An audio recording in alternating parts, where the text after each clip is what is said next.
Hello everyone.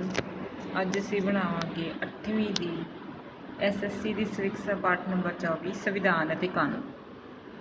ਧਿਆਨ ਨਾਲ ਸਮਝਿਓ। ਦੇਖੋ ਸਟਾਰਟ ਕਰਾਂਗੇ। ਸਦੀਆਂ ਦੀ ਗੁਲਾਮੀ ਅਤੇ ਲੰਮੇ ਸਮੇਂ ਦੀ ਜੱਦੋ-ਜਹਿਦ ਪਿੱਛੋਂ ਭਾਰਤ 15 ਅਗਸਤ 1947 ਨੂੰ ਆਜ਼ਾਦ ਹੋਇਆ।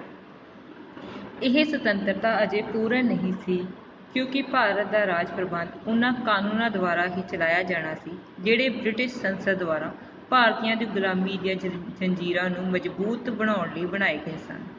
ਸੋ ਸੁਤੰਤਰਤਾ ਦੀ ਆਖਰੀ ਕੜੀ ਨੂੰ ਜੋੜਨ ਲਈ ਸੁਤੰਤਰ ਭਾਰਤ ਲਈ ਇੱਕ ਨਵੇਂ ਸੰਵਿਧਾਨ ਦਾ ਨਿਰਮਾਣ ਕੀਤਾ ਜਾਣਾ ਜ਼ਰੂਰੀ ਸੀ। ਮੀਨਸ ਕਿ ਜਿਹੜਾ 15 ਅਗਸਤ 1947 ਨੂੰ ਭਾਰਤ ਆਜ਼ਾਦ ਹੋਇਆ ਸੀ, ਲੇਕਿਨ ਉਹ ਪੂਰਨ ਤੌਰ 'ਤੇ ਆਜ਼ਾਦ ਨਹੀਂ ਹੋਇਆ ਸੀ ਕਿਉਂਕਿ ਸਾਡੇ ਦੇਸ਼ ਵਿੱਚ ਜਿਹੜੇ ਕਾਨੂੰਨ ਚਲਾਏ ਜਾ ਰਹੇ ਸੀ ਹਲੇ ਵੀ ਉਹ ਅੰਗਰੇਜ਼ਾਂ ਦੁਆਰਾ ਬਣਾਏ ਹੋਏ ਸੀ, ਜਿਨ੍ਹਾਂ ਦਾ ਕਿ ਨੁਕਸਾਨ ਸਿਰਫ ਇੰਡੀਅਨਸ ਦਾ ਹੀ ਹੁੰਦਾ ਸੀ, ਭਾਰਤੀ ਲੋਕਾਂ ਦਾ ਹੁੰਦਾ ਸੀ। ਇਸ ਕਰਕੇ ਸੁਤੰਤਰਤਾ ਨੂੰ ਪੂਰਨ ਤੌਰ 'ਤੇ ਪ੍ਰਾਪਤ ਕਰਨ ਲਈ ਸਾਨੂੰ ਆਪਣੇ ਸੰਵਿਧਾਨ ਦੀ ਲੋੜ ਸੀ।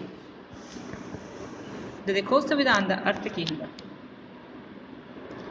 ਸੰਵਿਧਾਨ ਅਰਥ। ਸੰਵਿਧਾਨ ਕੀ ਹੈ? ਸੰਵਿਧਾਨ ਉਹ ਕਾਨੂੰਨੀ ਦਸਤਾਵੇਜ਼ ਹੈ ਜਿਨ੍ਹਾਂ ਅਨੁਸਾਰ ਦੇਸ਼ ਦਾ ਪ੍ਰਸ਼ਾਸਨ ਚਲਾਇਆ ਜਾਂਦਾ ਹੈ। ਸੰਵਿਧਾਨ ਅਨੁਸਾਰ ਹੀ ਕੇਂਦਰੀ ਸਰਕਾਰ ਅਤੇ ਪ੍ਰਾਂਤ ਦੀਆਂ ਸਰਕਾਰਾਂ ਸ਼ਾਸਨ ਚਲਾਉਂਦੀਆਂ ਹਨ। ਦੇਸ਼ ਦੀ ਸਰਕਾਰ ਸੰਵਿਧਾਨ ਅਨੁਸਾਰ ਹੀ ਰਾਜ ਪ੍ਰਬੰਧ ਚਲਾਉਂਦੀ ਹੈ। ਸੰਵਿਧਾਨ ਦੇਸ਼ ਦੇ ਦੂਜੇ ਕਾਨੂੰਨਾਂ ਤੋਂ ਸਰਵਉੱਚ ਹੁੰਦਾ ਹੈ। ਮਤਲਬ ਕਿ ਸੰਵਿਧਾਨ ਵਿੱਚ ਜਿਹੜੇ ਕਾਨੂੰਨ ਲਿਖੇ ਗਏ ਨੇ ਉਹਨਾਂ ਦੇ ਅਨੁਸਾਰ ਹੀ ਸਾਡੇ ਦੇਸ਼ ਦੀ ਸਰਕਾਰਾਂ ਕੰਮ ਕਰਦੀਆਂ ਅਤੇ ਉਹਨਾਂ ਰੂਲਸ ਨੂੰ ਸਾਨੂੰ ਸਾਰਿਆਂ ਨੂੰ ਮੰਨਣਾ ਪੈਂਦਾ। ਆਜ਼ਾਦੀ ਮਿਲਣ ਤੋਂ ਬਾਅਦ ਭਾਰਤੀ ਨੇਤਾਵਾਂ ਨੇ ਇੱਕ ਸੰਵਿਧਾਨਿਕ ਕਮੇਟੀ ਦੀ ਰਚਨਾ ਕੀਤੀ। ਡਾਕਟਰ ਰਜਿੰਦਰ ਪ੍ਰਸਾਦ ਨੂੰ ਸੰਵਿਧਾਨ ਸਭਾ ਦਾ ਸਥਾਈ ਪ੍ਰਧਾਨ ਚੁਣਿਆ ਗਿਆ, ਪ੍ਰੈਜ਼ੀਡੈਂਟ ਚੁਣਿਆ ਗਿਆ। ਇਹ ਸੰਵਿਧਾਨ ਸਭਾ ਪੂਰਨ ਪ੍ਰਭੂ ਸੱਤਾ ਸੰਪੰਨ ਬਣਾਈ ਗਈ। ਫਿਰ ਕਮੇਟੀ ਬਣਾਈ ਗਈ ਸੰਵਿਧਾਨ ਨੂੰ ਬਣਾਉਣ ਲਈ, ਜਿਹਨੂੰ ਕਹਿੰਦੇ ਆ ਮਸੌਦਾ ਕਮੇਟੀ ਦੀ ਨਿਯੁਕਤੀ। ਸੰਵਿਧਾਨ ਨੂੰ ਨਿਯਮਿਤ ਰੂਪ ਦੇਣ ਲਈ 29 ਅਗਸਤ 1947 ਨੂੰ ਡਾਕਟਰ BR ਅੰਬੇਦਕਰ ਦੀ ਪ੍ਰਧਾਨਗੀ ਹੇਠ ਇੱਕ 7 ਮੈਂਬਰੀ ਕਮੇਟੀ ਬਣਾਈ ਗਈ। ਇਸ ਮਸੌਦਾ ਕਮੇਟੀ ਨੇ ਵੱਖ-ਵੱਖ ਦੇਸ਼ਾਂ ਦੇ ਸੰਵਿਧਾਨਾਂ ਦਾ ਅਧਿਐਨ ਕੀਤਾ। ਮਤਲਬ ਵੱਖ-ਵੱਖ ਦੇਸ਼ ਦੇ ਜਿਹੜੇ ਸੰਵਿਧਾਨ ਬਣਾਇਆ ਗਿਆ ਸੀ ਉਹਨਾਂ ਨੂੰ ਪੜ੍ਹਿਆ ਗਿਆ ਚੰਗੀ ਤਰ੍ਹਾਂ। ਬਹੁਤ ਸਾਰੇ ਸਿਧਾਂਤ ਦੂਜੇ ਦੇਸ਼ਾਂ ਦੇ ਸੰਵਿਧਾਨਾਂ ਤੋਂ ਲਏ ਗਏ। ਇਸ ਸੰਵਿਧਾਨ ਸਭਾ ਦੇ ਕੁੱਲ 11 ਸਮਾਗਮ ਹੋਏ। 11 ਸਮਾਗਮ ਮਤਲਬ ਕਿ 11 ਮੀਟਿੰਗਸ ਹੋਈਆਂ।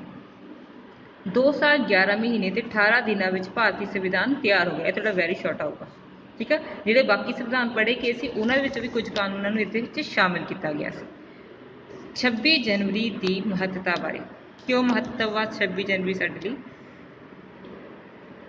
31 ਦਸੰਬਰ 1929 ਈਸਵੀ ਨੂੰ ਰਾਵੀ ਦੇ ਕੰਢੇ ਤੇ ਪੰਡਿਤ ਜਵਾਹਰ ਲਾਲ ਨਹਿਰੂ ਦੀ ਅਗਵਾਈ ਵਿੱਚ ਪਹਿਲੀ ਵਾਰ ਕਾਂਗਰਸ ਨੇ ਪੂਰਨ ਸਵਰਾਜ ਦਾ ਮਤਾ ਪਾਸ ਕੀਤਾ ਸੀ। ਪੂਰਨ ਸਵਰਾਜ ਮਤਲਬ ਕਿ ਪੂਰਨ ਤੌਰ 'ਤੇ ਆਜ਼ਾਦੀ ਪ੍ਰਾਪਤ ਕਰਨ ਦੀ।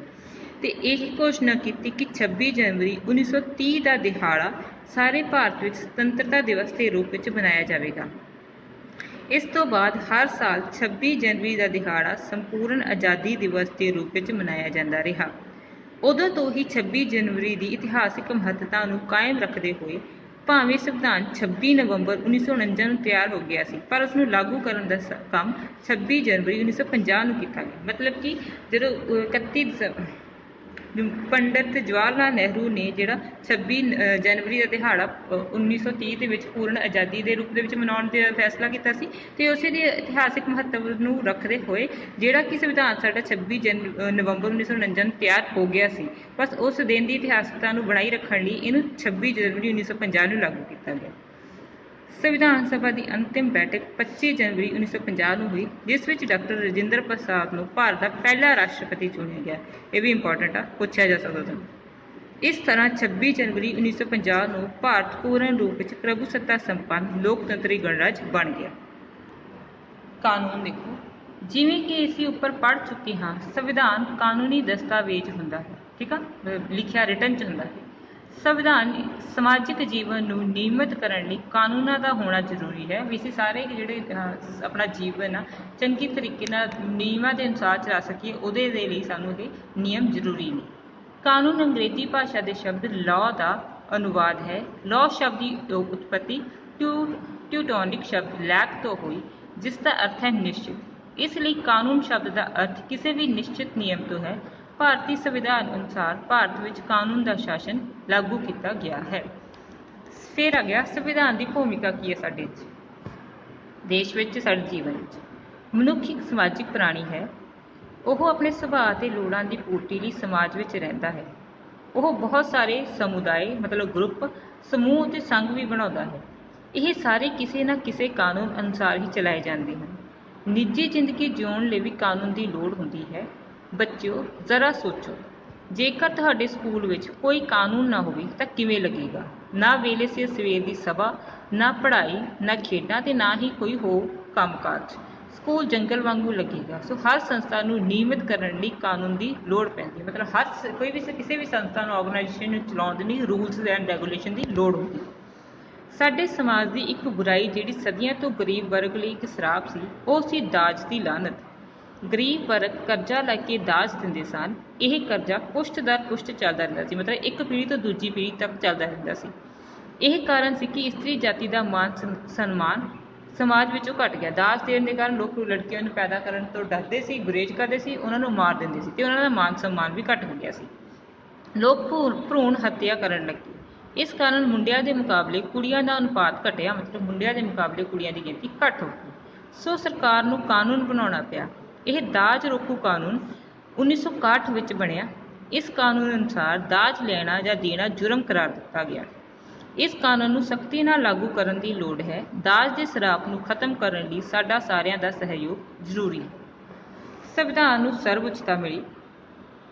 ਸੰਵਿਧਾਨ ਨੂੰ ਸਰਵਉੱਚ ਮੰਨਿਆ ਜਾਂਦਾ ਹੈ। ਸਾਡੀ ਸਰਕਾਰ ਵਿੱਚ ਅਹਿਮ ਅਹੁਦਿਆਂ ਦੀ ਨਿਯੁਕਤੀ ਤੋਂ ਪਹਿਲਾਂ ਸੰਵਿਧਾਨ ਦੀ ਸਰਵਉੱਚਤਾ ਅਤੇ ਸੰਵਿਧਾਨ ਨੂੰ ਮੰਨਣ ਦੀ ਸਹੁੰ ਚੁਕਾਈ ਜਾਂਦੀ ਹੈ। ਇਸੇ ਤਰ੍ਹਾਂ ਸੰਵਿਧਾਨ ਅਨੁਸਾਰ ਹੀ ਸਰਕਾਰੀ ਅਤੇ ਗੈਰ ਸਰਕਾਰੀ ਸੰਸਥਾਵਾਂ ਕੰਮ ਕਰਦੀਆਂ ਹਨ। ਕਾਨੂੰਨ ਦੀ ਪੈਰਵੀ ਲਈ ਨਿਆਂਪਾਲਿਕਾ ਦਾ ਗਠਨ ਕੀਤਾ ਗਿਆ ਹੈ। ਨਿਆਂਪਾਲਿਕਾ ਨੂੰ ਆਜ਼ਾਦ ਅਤੇ ਨਿਰਪੱਖ ਬਣਾਇਆ ਗਿਆ ਹੈ। ਜੇਕਰ ਕੋਈ ਸੰਸਥਾ ਸੰਵਿਧਾਨ ਅਨੁਸਾਰ ਕੰਮ ਨਹੀਂ ਕਰਦੀ ਤਾਂ ਉਸਨੂੰ ਗੈਰ ਸੰਵਿਧਾਨਿਕ ਘੋਸ਼ਿਤ ਕਰ ਦਿੱਤਾ ਜਾਂਦਾ ਹੈ। ਮਤਲਬ ਕਿ ਜਿਹੜੀ ਸੰਸਥਾ ਵੀ ਸੰਵਿਧਾਨ ਦੁਆਰਾ ਬਣਾਏ ਨਿਯਮਾਂ ਦੀ ਪਾਲਣਾ ਨਹੀਂ ਕਰਦੀ, ਉਹਨੂੰ ਗੈਰ ਸੰਵਿਧਾਨਿਕ ਕਰ ਦਿੱਤਾ ਜਾਂਦਾ ਹੈ ਅਤੇ ਖਤਮ ਕਰ ਦਿੱਤਾ ਜਾਂਦਾ ਹੈ। ਸੰਵਿਧਾਨ ਦੀ ਪਹਿਰੇਦਾਰੀ। ਨਿਆਂਪਾਲਿਕਾ ਨੂੰ ਸੰਵਿਧਾਨ ਦੀ ਰੱਖਿਆ ਲਈ ਬਹੁਤ ਸਾਰੇ ਅਧਿਕਾਰ ਪ੍ਰਾਪਤ ਹਨ।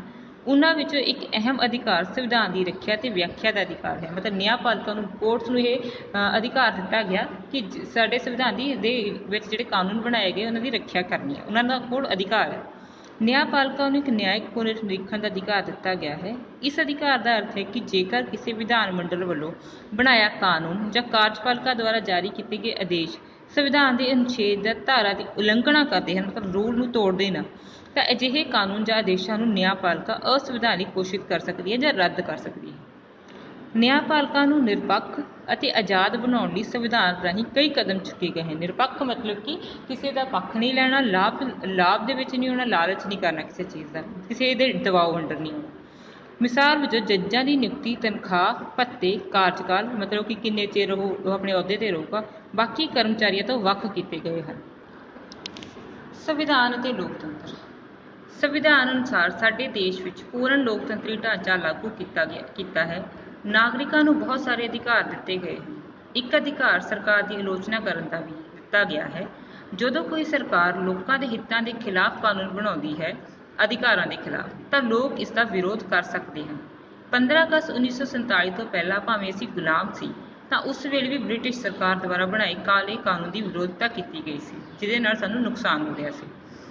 ਪ੍ਰਮਾਣ ਵਜੋਂ ਸਾਈਮਨ ਕਮਿਸ਼ਨ ਅਤੇ ਜਲਿਆਂਵਾਲੇ ਬਾਗ ਦੀਆਂ ਘਟਨਾਵਾਂ ਸਾਡੇ ਸਾਹਮਣੇ ਹਨ। ਮਹਾਤਮਾ ਗਾਂਧੀ ਜੀ ਦੁਆਰਾ 1920 ਵਿੱਚ ਨਾ ਮਿਲਵਰਤਨ, 1930 ਵਿੱਚ ਸਿਵਲ ਨਾਫਰਮਾਨੀ, 1942 ਵਿੱਚ ਭਾਰਤ ਛੱਡੋ ਅੰਦੋਲਨ ਚਲਾਏ ਗਏ।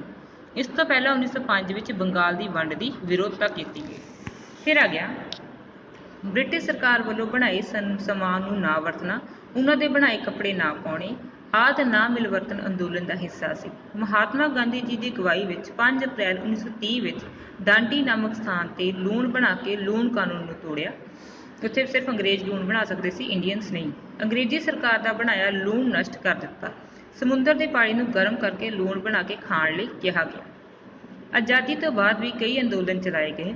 ਇਹਨਾਂ ਵਿੱਚੋਂ ਮੁੱਖ ਸੀ ਸ਼ਰਾਬਬੰਦੀ। ਸ਼ਰਾਬਬੰਦੀ ਤੋਂ ਭਾਵ ਸ਼ਰਾਬ ਦੇ ਵੇਚਣ ਪੀਣ ਦੇ ਕਾਨੂੰਨ ਅਨੁਸਾਰ ਮੁਕੰਮਲ ਪਾਬੰਦੀ ਹੈ। ਸਾਡੇ ਦੇਸ਼ ਵਿੱਚ ਇੱਕ ਸਰਵੇ ਅਨੁਸਾਰ ਹਰ ਚੌਥਾ ਬੰਦਾ ਸ਼ਰਾਬ ਪੀਂਦਾ ਹੈ। ਸ਼ਰਾਬਬੰਦੀ ਲਾਗੂ ਕਰਾਉਣ ਲਈ ਕਈ ਅੰਦੋਲਨ ਚਲਾਏ ਗਏ। ਆਹ ਜਿਹੜਾ ਸੀ ਡਾਂਡੀ ਯਾਤਰਾ ਕੀਤੀ ਸੀ। ਕਈ ਪ੍ਰਾਂਤਾਂ ਦੀਆਂ ਸਰਕਾਰਾਂ ਨੇ ਸ਼ਰਾਬਬੰਦੀ ਲਾਗੂ ਕੀਤੀ। ਗੁਜਰਾਤ, ਹਰਿਆਣਾ ਤੇ ਕੇਰਲ ਦੀਆਂ ਸਰਕਾਰਾਂ ਨੇ ਪੂਰਨ ਸ਼ਰਾਬਬੰਦੀ ਕਾਨੂੰਨ ਪਾਸ ਕੀਤੇ, ਜੋ ਕਿ ਪੂਰਨ ਰੂਪ ਵਿੱਚ ਸਾਰਥਕ ਨਹੀਂ ਹੋ ਸਕੇ, ਸਫਲ ਨਹੀਂ ਹੋ ਸਕੇ। ਸਾਡੀ ਸਰਕਾਰ ਤੇ ਸਮਾਜ ਵਿੱਚੋਂ ਇਹਨਾਂ ਨਸ਼ਿਆਂ ਦੀ ਪੂਰਨ ਰੋਕ ਦੇ ਉਪਰਾਲੇ ਕਰਨ ਦੀ ਲੋੜ ਹੈ। ਇਸ ਲਈ ਕਈ ਕਾਨੂੰਨਾਂ ਨੂੰ ਨਾ ਮੰਨਣਾ ਵੀ ਲੋਕਤੰਤਰੀ ਸਰਕਾਰ ਦੀ ਇੱਕ ਵਿਸ਼ੇਸ਼ਤਾ ਹੈ। ਜੇਕਰ ਕਿਸੇ ਬੁਰੇ ਕਾਨੂੰਨ ਦੀ ਵਿਰੋਧਤਾ ਨਾ ਹੋਵੇਗੀ ਤਾਂ ਲੋਕਤੰਤਰੀ ਸਰਕਾਰ ਤਾਨਾਸ਼ਾਹ ਬਣ ਸਕਦੀ ਹੈ। ਕੰਪਲੀਟ ਹੋ ਗਿਆ ਇਹ ਅੱਜ ਦਾ ਲੈਸਨ।